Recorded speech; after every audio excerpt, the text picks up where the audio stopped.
तो यहाँ पर हमने कंसिडर किया एक सर्किट, ये सर्किट में यहाँ पर लगा हुआ है लोड रेसिस्टेंस पॉइंट ए और पॉइंट बी के बीच में। टेक्निकली हम लोग बोल सकते हैं टर्मिनल ए और टर्मिनल बी के बीच में एक लोड रेसिस्टेंस कनेक्टेड है।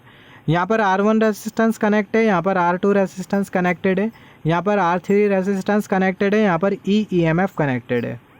तो ये जो लोड रेसिस्टेंस है वो वेरी कर रहा है, जिसकी वजह से जो लोड करंट होगा वो भी वेरी करेगा। तो अगर हम लोग किरचॉफ्स वोल्टेज लॉ लगाए लोड करंट को कंप्यूट करने के लिए, तो अलग अलग लोड रेसिस्टेंसेस के लिए हमें बार बार KVL लगाना पड़ेगा। तो यही प्रॉब्लम की वजह से यहाँ पर आ जाता है नॉर्टन्स थ्योरम। नॉर्टन्स थ्योरम के हिसाब से जो लोड करंट होता है वो बराबर में होता है Norton current into Norton resistance divided by load resistance plus Norton resistance. Thevenin's theorem और जो नॉर्टन्स थ्योरम है दोनों में डिफरेंसेस है, और दोनों जो थ्योरम है बहुत हद तक के सिमिलर है, और दोनों में जो डिफरेंसेस है जो कि बहुत नेग्लिजिबल डिफरेंस है, जिसके बारे में हम लोग बाद में डिस्कस करेंगे। तो जो थेवेनिन्स थ्योरम और जो नॉर्टन्स थ्योरम होता है दोनों को यूज़ किया जाता है लोड करंट को कंप्यूट करने के लिए। तो ये जो नॉर्टन्स थ्योरम था वो एक पर्सन ने दिया था जिसका नाम था एडवर्ड लॉरी नॉर्टन, तो इसलिए जो थ्योरम का जो नाम है उनके नाम से पड़ा नॉर्टन थ्योरम। तो यहाँ पर ये वाला जो रिलेशन है इसको हमें यहाँ पर ऑब्टेन करना है।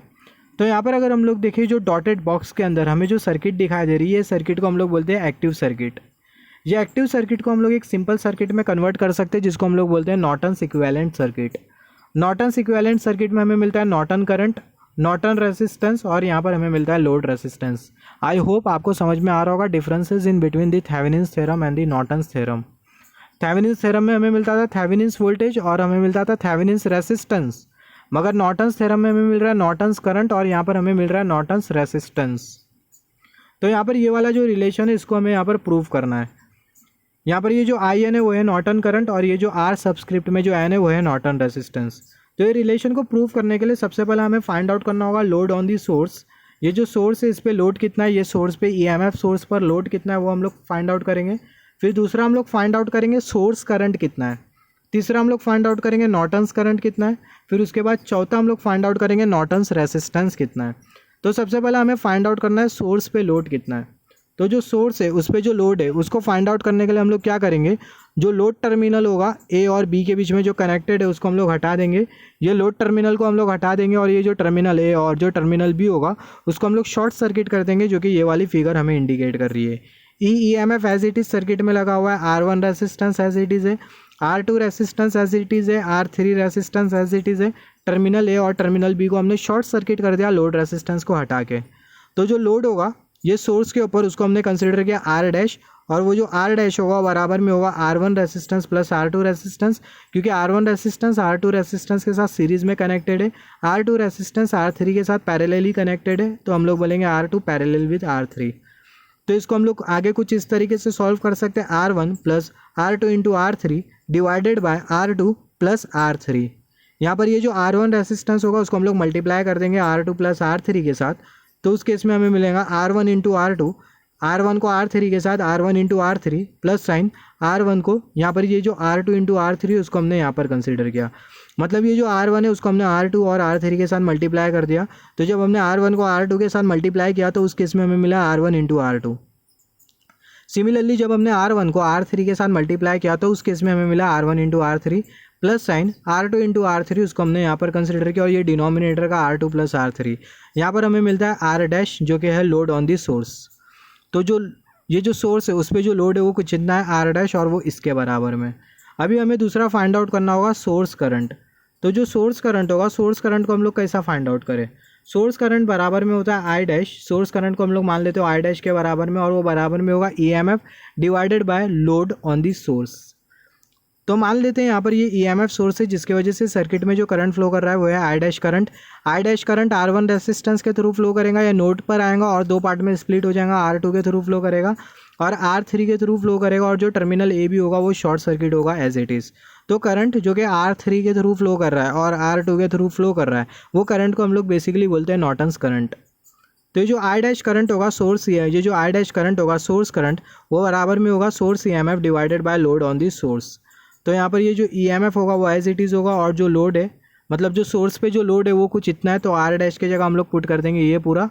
तो हमें मिल जाएगा R1 into R2 plus R1 into R3 plus R2 into R3 divided by R2 plus R3। ये R2 प्लस R3 को हम लोग एज्यूम कर लेंगे न्यूमरेटर में, तो हमें मिल जाएगा I dash I dash source current is equal to E into R two plus R three divided by R one into R two plus R one into R three plus R two into R three. ये जो R two plus R three है उसको हमने denominator में consider किया, और ये जो R one into R two plus R one into R three plus R two into R three उसको हमने यहाँ पर लिखा।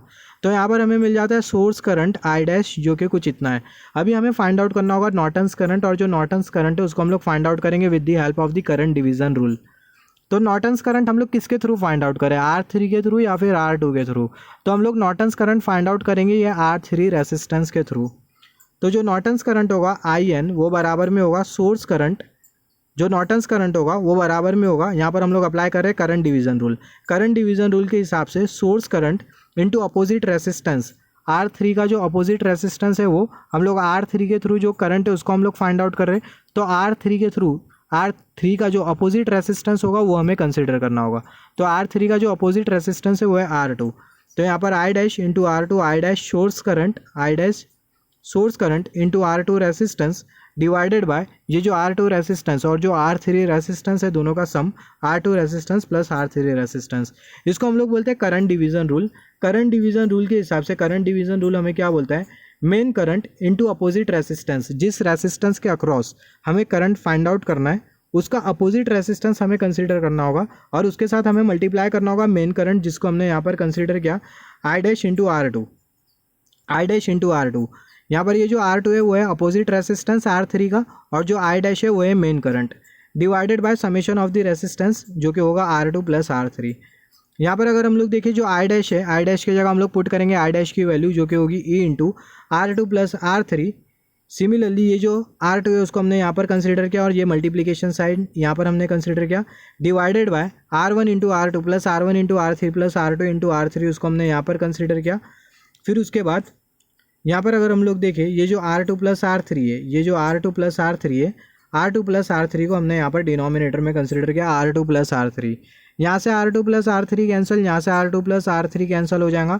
तो अल्टीमेटली हमें मिल जाएगा Norton's current IN is equal to E into R2 divided by R1 into R2 plus R1 into R3 plus R2 into R3। तो यहाँ पर हमें मिल जा रहा है नॉर्टन्स करंट। अभी हमें फाइंड आउट करना होगा नॉर्टन्स रेसिस्टेंस। तो नॉर्टन रेसिस्टेंस को फाइंड आउट करने के लिए हमें क्या करना होगा, जो सोर्स टर्मिनल होगा उसे हमें शॉर्ट सर्किट करना होगा, और जो लोड टर्मिनल होगा उसे हमें कर देना होगा open circuit. Norton resistance, to find Norton resistance we need to short circuit the EMF source and need to keep the terminal open, load terminal open रखना पड़ेगा। तो ये बहुत इंपॉर्टेंट पॉइंट है। जब हम लोग नॉर्टन रेसिस्टेंस फाइंड आउट करते हैं तो उस केस में जो सोर्स टर्मिनल होता है उसको शॉर्ट सर्किट कर देते हैं, और जो लोड टर्मिनल होता है उसको हम लोग ओपन सर्किट कर देते हैं। तो जो कंडीशन है वो ये वाली फिगर हमें इंडिकेट कर रही है नॉर्टन रेसिस्टेंस।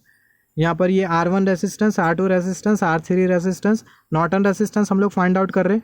तो जो EMF सोर्स होगा उसको हम लोग शॉर्ट कर देंगे, जो EMF सोर्स होगा उसको हम लोग शॉर्ट सर्किट कर देंगे, और जो लोड टर्मिनल होगा उसको हम लोग कर देंगे open circuit as it is.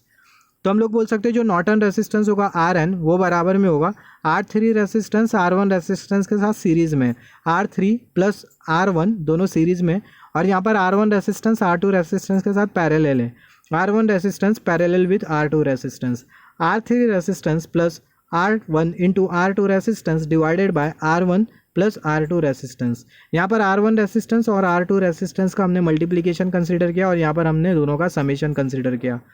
तो जो नॉर्टन रेसिस्टेंस होगा बराबर में होगा R3 plus R1 into R2 divided by R1 plus R2।